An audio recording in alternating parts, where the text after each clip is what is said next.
Welcome back, Tribe. Have one here from Paul Elam, actually getting interviewed a little bit by Just Pearly Things, and it's unrealistic expectations of modern relationships and marriages. I only watched 39 seconds of it, but Paul Elam's always been interesting, and he's an OG, and he's been putting attention on men's issues for the longest time. Do this all the time. It's why I don't really have, I probably should, I get criticized for it. I don't have a lot of sympathy for men in these situations. They make horrible decisions based on crazy ideas. Anybody should be able to look at that image of a guy down on his knees bearing a diamond saying, this is how I want our life to be, as totally unsustainable. Right. But it doesn't even enter our mind. We're just like, oh no, she's smiling. Because it's been programmed into us for like 1,000 years. Exactly. And it is not a natural arrangement between men and women. Like I said, gynocentrism, certain amount of it is natural. And it's easy to understand how we got there. Yeah. But this romantic notion, matrimony, so they don't call it patrimony.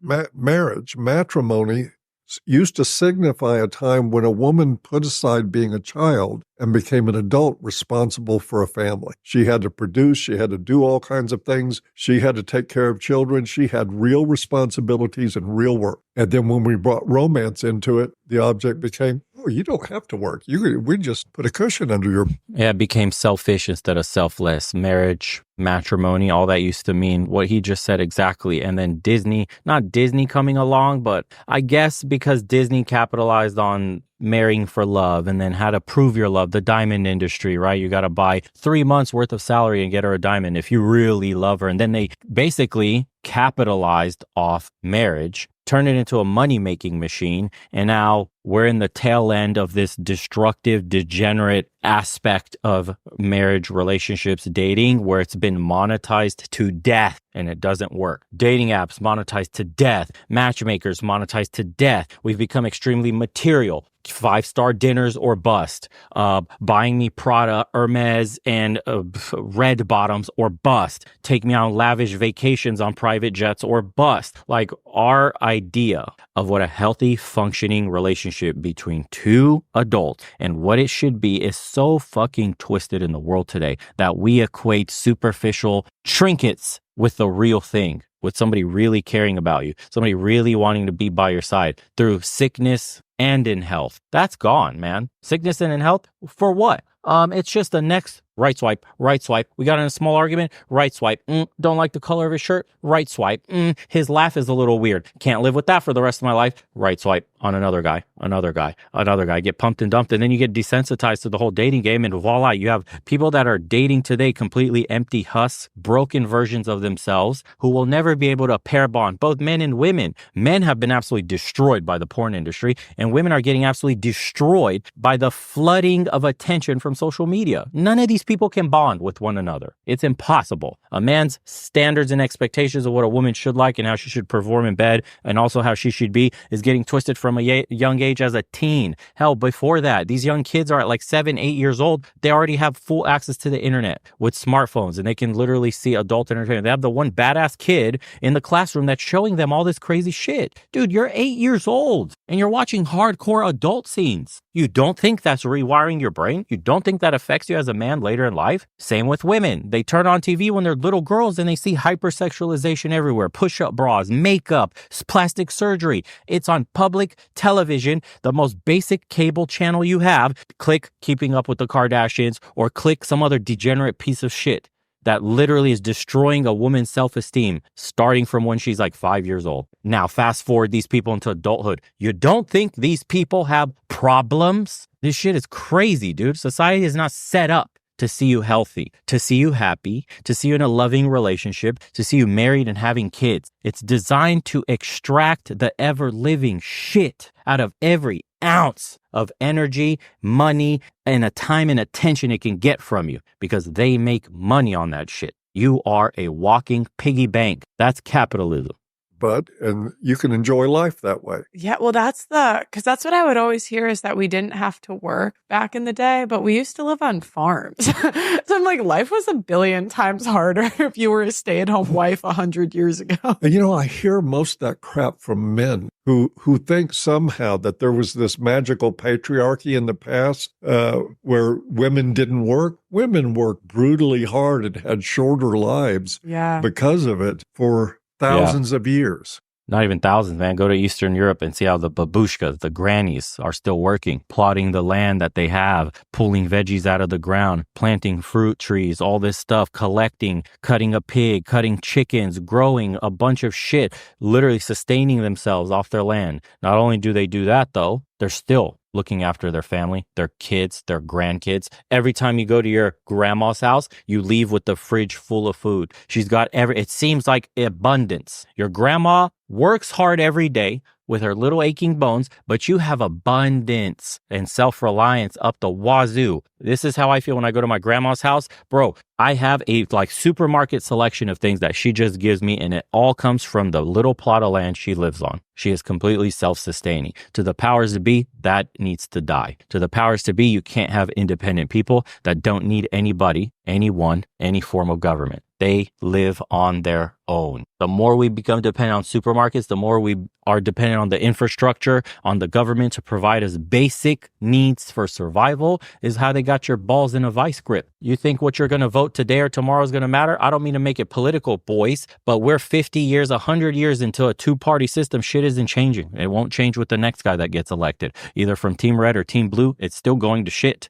It's still going to be worse. And it'll continue getting worse because the people that put them there, the people that donated the money for all this shit, the people that made this system where it's impossible for you to get a wife, where it's impossible for you to even feed yourself, damn near, it's impossible for your wage to rise high enough to keep up with inflation, impossible to buy a fucking house, impossible to go to the hospital because it costs you damn much.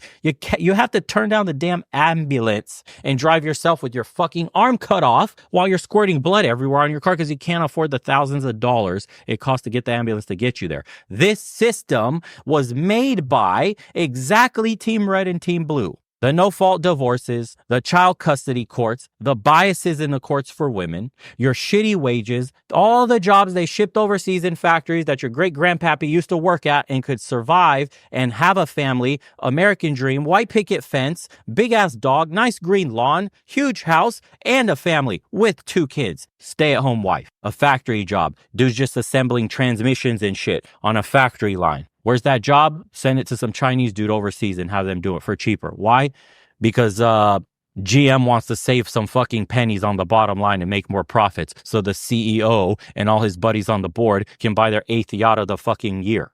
Nobody points the finger up. Nobody ever looks up and go, who are the bozos ruling over us? They just think it's a Republican's fault. It's a Democrat's fault. The system is shit. Society is crumbling because this side's stupid. No, it's this side that's stupid. No, it's women that are stupid. No, men are stupid. No, and we're going in a fucking circle. Shit is going down the drain. Nobody's solving any problems. And we're just pointing the finger at everybody else instead of looking up at the ones who make the laws. Okay, enjoy your dystopic shithole where you can't get married, can't get a good enough paying job, you're in a gig economy where you're working part-time bullshit because they don't want to pay out health insurance, your diplomas mean nothing, and you can never have the future that you were promised or that was promised to the generations prior. You're one of the first generations that's actually doing worse than the ones before them. This they call progress.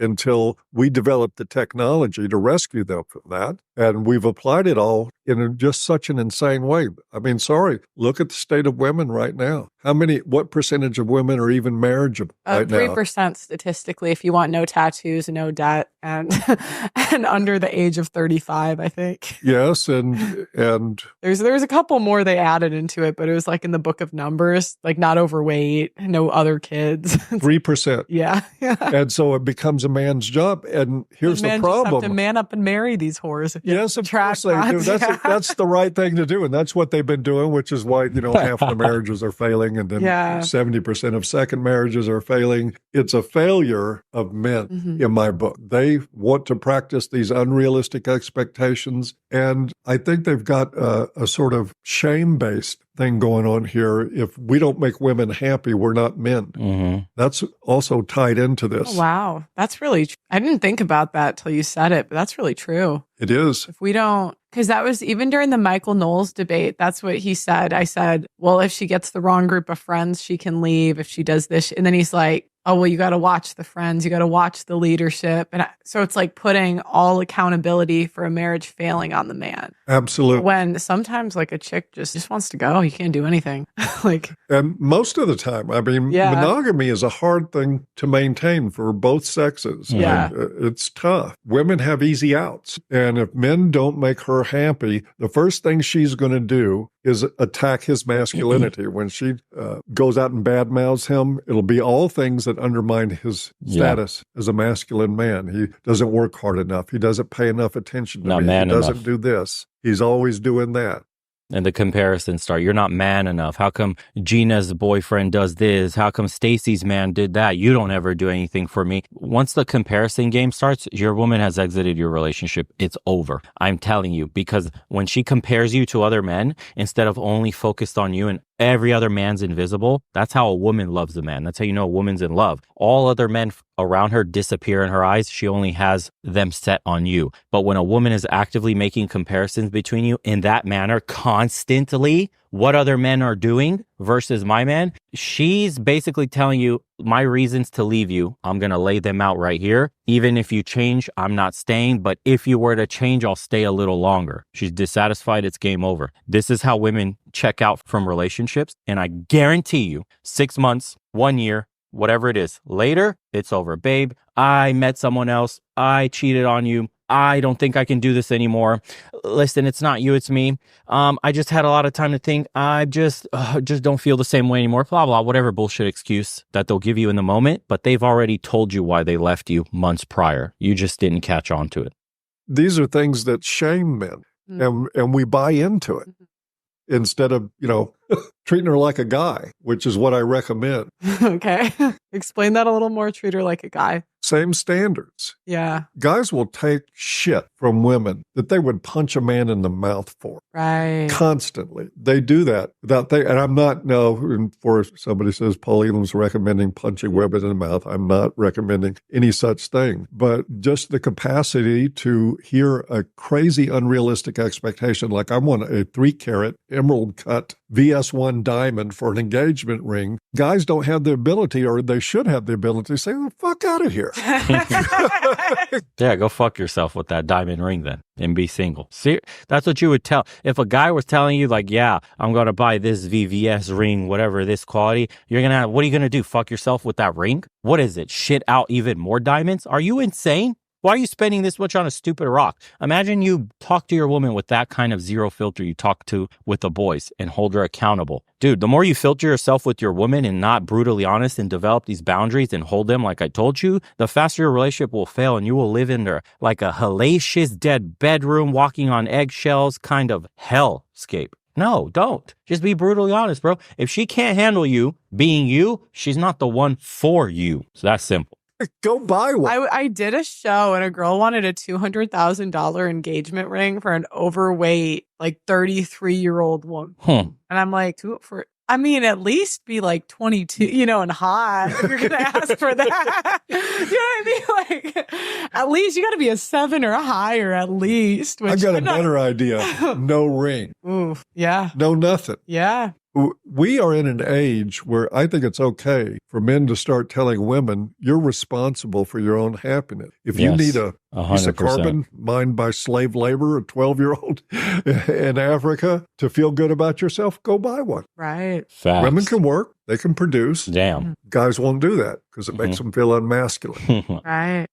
Yeah, and that's the shame-based society we live in. You're not man enough if you can't afford a ring for me. That's how women shame men. Damn. Carbon-based slave labor object to make you feel better. There's no other way to put that. That just like Chef's kiss. Phew. And so it's a trap. Nobody's going to survive. Love is a funny thing. The romance stuff and infatuation, none of that is love. It never was love. Love comes 15, 20, 25 years into a relationship with somebody. And how do you get to that point where there's real intimacy and real love if one person's fawning over the other all the time? All it does is build resentment and entitlement.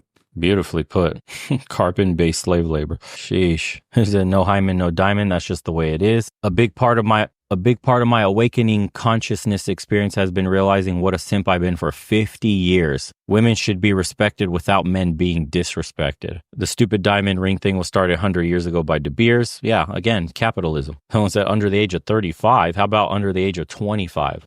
Both men and women have unrealistic expectations. The difference is that women's expectations are unrealistically high, while men's are unrealistically low. It's not a realistic expectation to think you can just set your standards as low as possible and then end up with a healthy relationship. Wow. That's a doozy. And then the last one I'll read is, dude, I'm told marriage is a commitment. You're just afraid of commitment. That's shame-based society right there. And it is. That's factual. Sheesh. Let me know what you guys think, and we'll see you on the next one.